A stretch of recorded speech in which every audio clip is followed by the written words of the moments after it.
Hey guys, it's Nick. Wow, what was the... Hey guys, it's Nick the Booksmith. Welcome back, welcome back. I am out of energy because I woke up with a modicum of energy this morning and I quickly dispatched with that. I'm a very ride or die kind of person, so it's all or nothing. When I want to clean something out, if I can't get to something, if it's not efficient, that's usually my breaking point with the whole cleaning / organization kickoff. My cabinet behind me, my big corner cabinet, was really bugging me, and so I just kind of emptied it and vacuumed it out. Then of course you find all these things that don't technically go in there, so you have to go put those things all kind of where you think that they should go, or where they definitely should go. And I'm tired now. It's been about a week since I saw you. And, oh, let me tell you what I'm just doing something. I just thought I'd turn on the camera and say hi for a minute. I wanted to do a project, but my printer just informed me that it will not be working today. So it's taking a sick day until the toner gets here. So I can't do that with you until Monday. That's when the toner gets here, or Tuesday. We're supposed to get more snow, so, because 30 inches wasn't enough, apparently, because that's what's happened since the last time I saw you, or you saw me, however it goes. Oh, so sidebar. So this is another book that I'm doing the pocket book size, and it is another Poe book. It's a selection of Poe that is a little different than the little teeny tiny one. And this one is 240 pages, I think. So kind of a nice medium size. It has 30 double-sided pages, and so that will make 30 signatures. So that's what I'm doing. I'm just cutting apart right now because I test it all out and all that rigmarole, and anyway, that's what I'm doing. What was I talking about? Oh, snow. So that's what we did. We got snow, like lots and lots and lots and way too much snow. It was dumb. It was so much snow. I mean, that's a lot. 2.5 feet that's a heck of a lot of snow. And it fell within like 48 hours. So that was super fun. That was just really fun. Where am I? There we are. Got to get the numbers in order. So I dug out my husband. I know you're laughing because you're like, you dug out your husband's truck?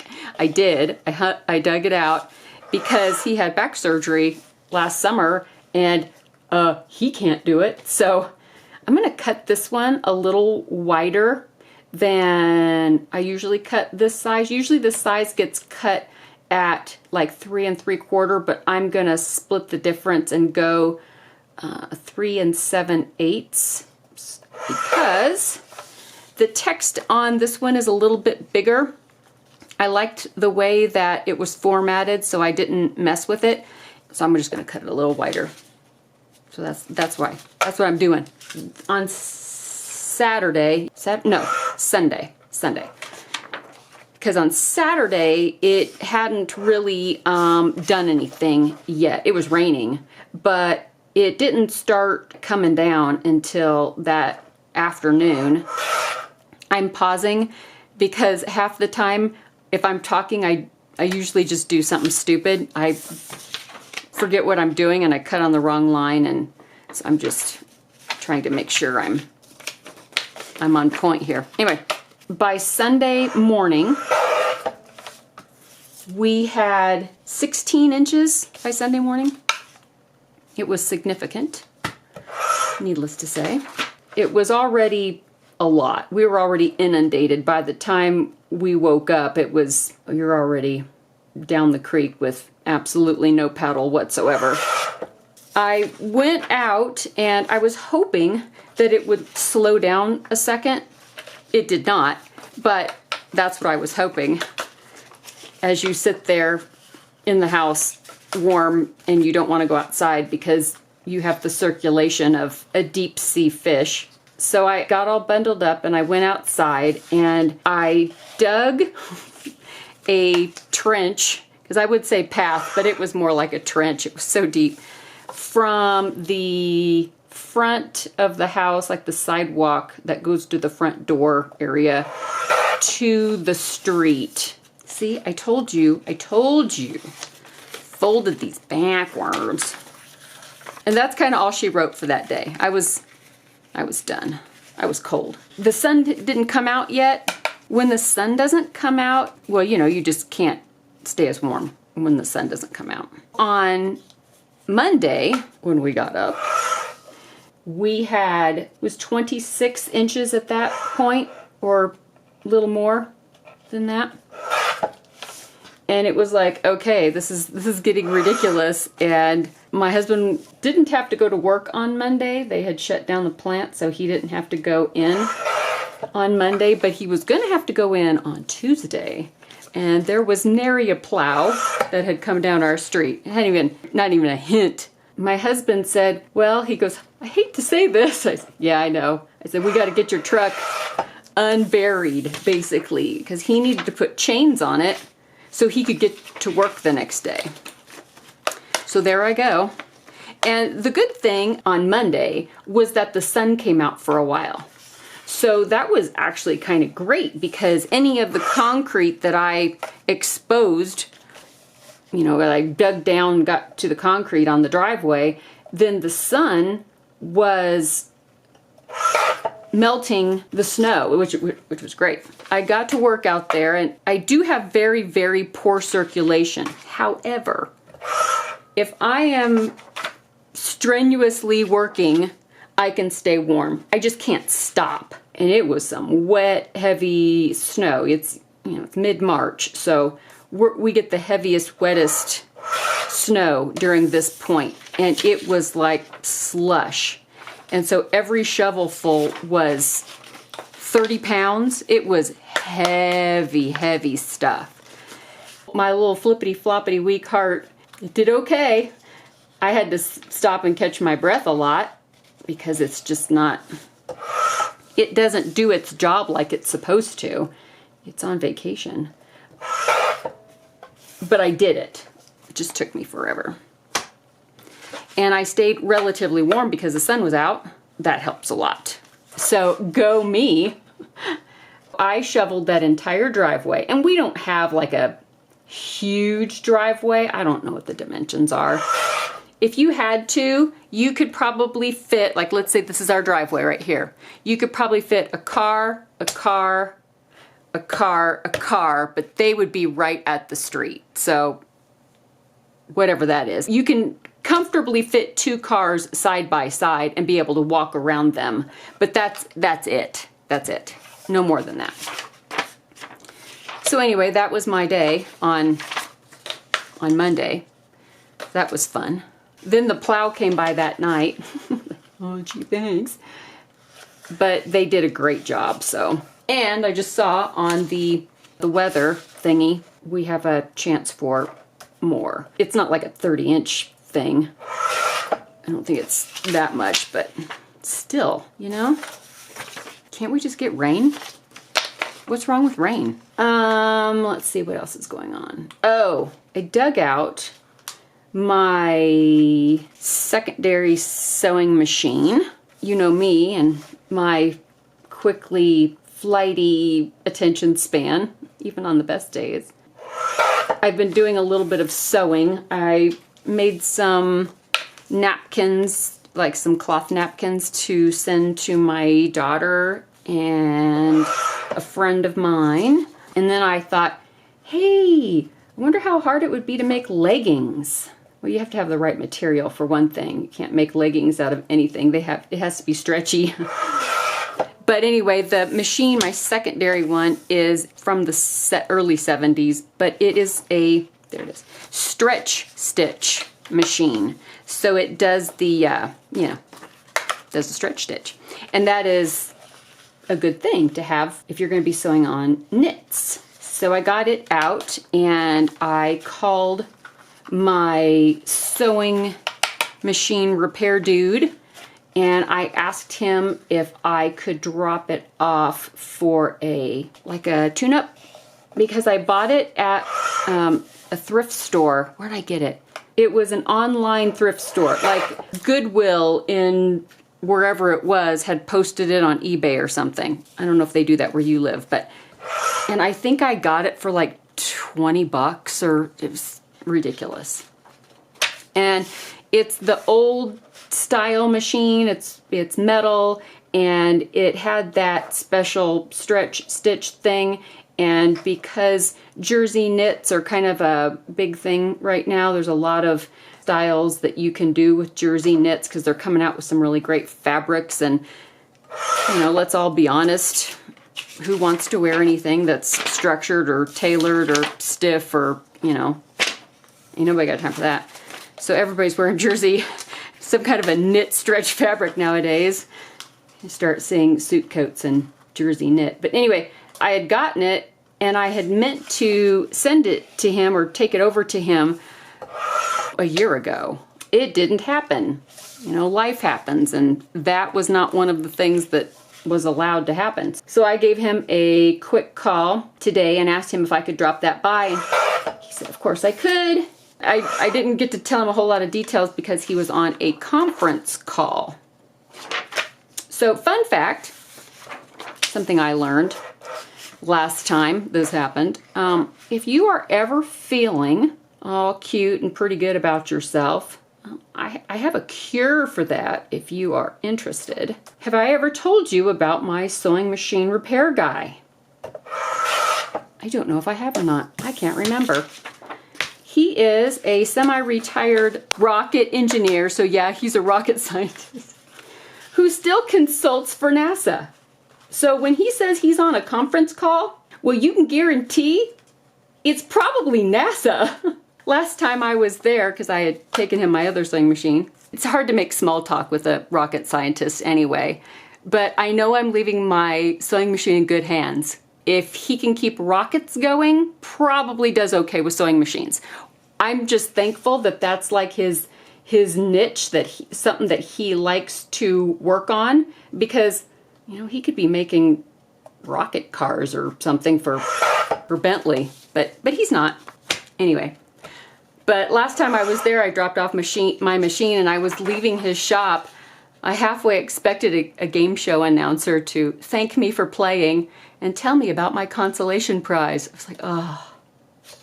You think you're having a good day, doing a lot of stuff with your life, and, pretty proud about all the stuff that you've accomplished, and then you have a short little chat with a rocket scientist, and just your whole life just flashes before your eyes like, you sorry loser. And he's really, really sweet too. He's just a really nice guy. Lord have mercy. This is probably taking me a lot longer than it should because I can't talk and chew gum at the same time. Let's see, is there anything else? I mean, there was, but my toner is still en route, so. Is it en route or en route? Somebody tell me. I always stall when I'm about to say that, route or route. I personally like route, but sometimes you get tongue twisted, and halfway through your sentence you know it's coming and your brain starts going back and forth from route to route. You don't know exactly what you're gonna say. And my friend makes fun of me, Heather makes fun of me because I say roof. I don't say roof, and it's actually supposed to be roof. It's a double O. It's ooh, right? So she makes fun of me because I don't say roof, I say roof. Like if you're gonna get your house roofed, I don't say you're gonna get your house roofed. Or there was a bird on the roof.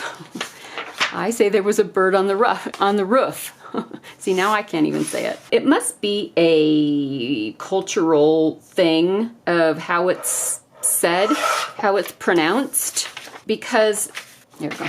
It's kind of like when somebody says across and they put like a T, it's an ED, apparently, or apostrophe D, but it sounds like somebody's saying across. He went across the lake. I will do that. I know that it is not proper grammar at all. It's a cultural thing because all my people do it. So it must be one of those kinds of things. She says it has a double O. Roof has a double O. I said, well, so does book, and you don't say book. So does hoof, and you don't say hoof. So it's like one of those things where it's like, is it really a hard and fast rule? Could it be one of those exceptions to the? Because apparently somebody couldn't spell it in a way that it should be so that it could be sounded out. Who would do that, right? Some dude back in the whatever century thought it was a great idea to put different sounds on the same double O. Who did that? He needs to be wet noodled, because you know it was a dude, because women weren't allowed to do anything then. Just saying. Need to be trimming the bottoms too. But I wasn't. Ooh, I'm more than halfway down here. I hope everybody's doing all right. What are you guys up to? It's gonna be spring soon. That's what they say. Of course, I live in Colorado, so that can mean anything, apparently. I think the latest snow we had in May since I've been here was on the, it's like the weekend of the 20th. That, my friends, that ain't right. Should not be allowed. Oh, and I am, because I'm going through and kind of cleaning out corners and that kind of thing, I will be destashing some stuff, and I'm not going to have like an official day or anything. I'm just going to, when I have something, I'm just going to randomly just put it up. If you happen upon my Etsy store, at the top of the section list over on the left-hand side, if you see the destash items section is active, then that means that there's something in it. As soon as all the items sell out of a section, it disappears off the list. So that's a quick way to know if there's anything in there. And I've just got some, I don't know, just some stuff. So I'm kind of putting a pile together, and as I get photographs taken and all that kind of stuff and get the listings made, I'm just gonna randomly just kind of put stuff up, and it's nothing major or outrageous or anything. You know, so outrageous. So I just wanted to warn you that that can happen. It's probably gonna be starting this weekend. I would say today, but that may or may not happen because I am already running out of steam. I don't know about you guys. Those of you that deal with chronic illness totally understand. You get that. You start off the day, usually. It's not all the time. It's not a rule, but the beginning of the day, if you're going to have any energy, that's generally when it's going to be. And you have a lot of plans. You're like, hey, I feel pretty good. And, you know, then you just start thinking, oh, well, what do I want to do today? But you have to budget, because at some point that energy is going to be gone. Like the tank is going to be empty, and you are going to be fighting, staying awake, and you're going to be yawning. And as sad as that is reality. So I'm trying to train myself to remember on those days where, like this morning, where I woke up and I had just, you know, a little bit of more energy, and because I slept pretty good, I feel okay. I feel pretty good. Let's do something. If I sit too long and think about what I want to do, instead of just getting up and just look around and just start doing something, you don't even have to do anything at all, and it'll be gone. Kind of gotta, what is it, strike while the iron's hot? Whatever it is that your grandmother said to do. She knew, because she was tired. You wore her out. So I'm trying to teach myself, to train myself to, when I'm feeling halfway decent, to get up and do something, and not do something on the computer or something where I'm sitting down, because I can do that later.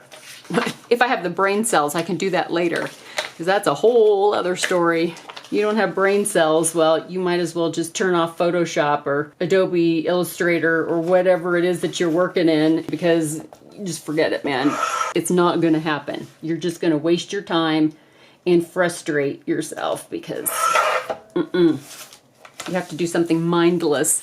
I'm working on that. This is not how I've been. I've always been the type of person that, I wouldn't say boundless energy, but pretty close. Could take on the world most days.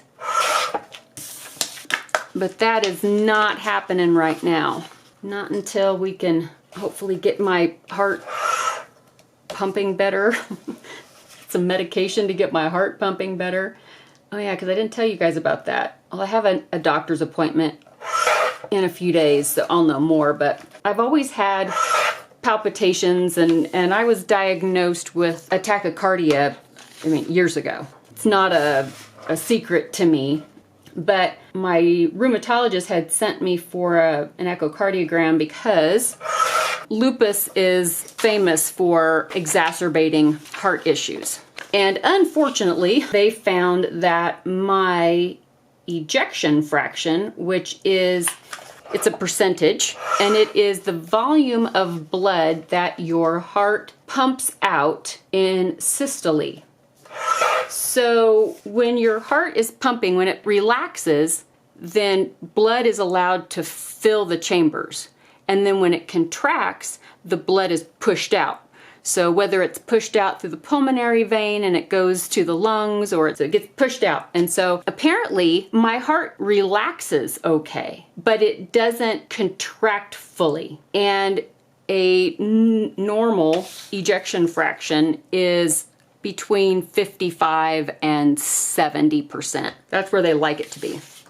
3.5 years ago, mine was 63. So I was pretty darn good, right? Well, I am barely hanging on to 41 right now. That was noted back in December. So in less than 3.5 years, my ejection fraction, or the amount of output that my heart can manage, has dropped by over 1/3 of what it was. And that is a pretty short period of time for that to happen. So no wonder I'm tired. No wonder. The good news is that the doctor, because I had an MRI, my heart looks stable, which means that I have systolic dysfunction. It's heart failure is what it is, because if your heart can't pump, whether it's relaxing and letting blood in, the diastolic phase, or it's not contracting enough and pushing blood out, both of those types are a type of heart failure. So I am in like a systolic type of heart failure. My heart is stable, though. For what it is, it's still strong. If I'm exercising or if I'm shoveling snow, it doesn't get any worse if I'm in exertion. So I can still exercise and that kind of stuff. Even though I'm wicked tired a lot, because if your heart's not giving you what your body needs, then you wear out. And those of you that have congestive or chronic heart failure of some kind, you probably know exactly what I'm talking about. I'll find out more, but that's what that is. So that's fun. That's super fun. Who knew I was going to fall apart this quickly? I'm making a mess over here because my little pieces aren't all hitting the trash can. I am on my last 2 pages. Yay! I will let you guys go for the moment, and I will see you soon when I get my toner in. Hopefully it'll fit, and because you just never know, man. Like I said, printers are out to get us. It's a crapshoot. I'm not gonna guarantee that everything's gonna be all hunky and dory on Monday. We will see. We will see. If my toner fits, we'll do some experimenting with some fun stuff. Or it might be a complete epic fail, which is always, always, always a chance when I'm doing anything. All right, guys. Well, thank you for, hanging out with me today and watching me cut paper, because I know, riveting. I'm going to stack all these together and I'm going to put them in the book press and get them nice and squishied because I like to do that before I sew them all together. But I will catch up with you and I will see you all in the next video. Bye guys!